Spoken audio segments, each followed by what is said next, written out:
One of the most alarming issues for families with children on the autism spectrum is self-injurious behavior.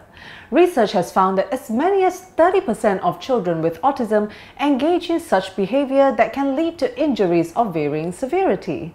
So why do children with autism engage in self-injurious behavior? And what can you do to prevent such behavior from persisting? Hi, I'm Fareen, and in this video, we will be discussing self-injurious behavior and what caregivers can do to stop their child from engaging in such behavior.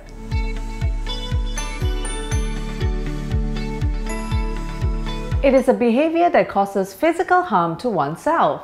Some of the most common examples of self-injurious behavior that children do is banging their heads on walls, floors, or any hard surface and picking at their skin.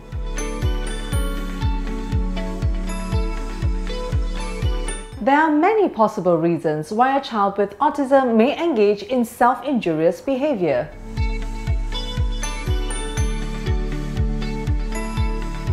While it seems unreasonable for a child to inflict more pain on themselves when experiencing discomfort, it is more likely that hurting themselves is a distraction from the pain that the child is already experiencing.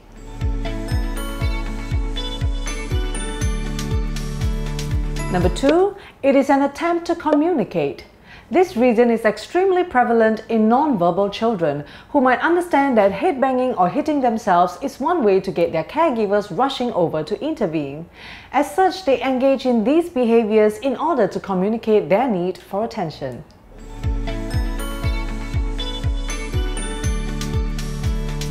Number 3, due to sensory processing issues. It is incredibly common for children with ASD who are suffering from sensory processing overloads to engage in self-stimulating behaviors, also known as steaming. We've talked before about steaming in another video, which we will put the link in the description below. So for some children, headbanging or skin picking is a form of steaming to stimulate themselves when bored, lonely, or unattended to. Like with reason 2, they seek to communicate their need for attention, even if they know that they will not get positive reinforcements from such self-injurious behaviors.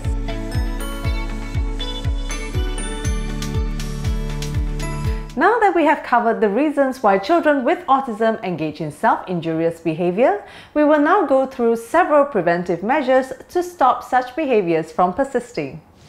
In response to reason number 1, caregivers should check their child for any physical signs of injuries such as bruises, cuts, redness, or swelling. You should also work with your child to develop new ways of communicating when they are in pain, such as pointing to where the pain is or drawing on a picture with the help of a trained professional.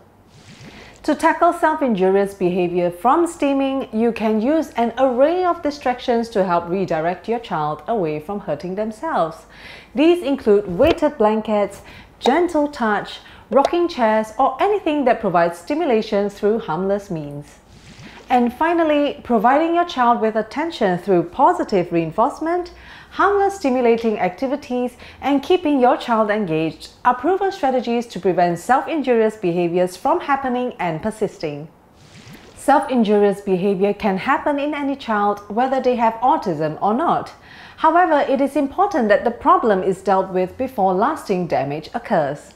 With the right tools and support, your child will be able to wean off such harmful behaviors sooner rather than later.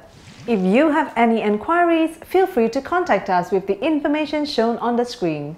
And if you can think of someone who may be able to benefit from this video, do share it with them. We will see you in our next video. Bye!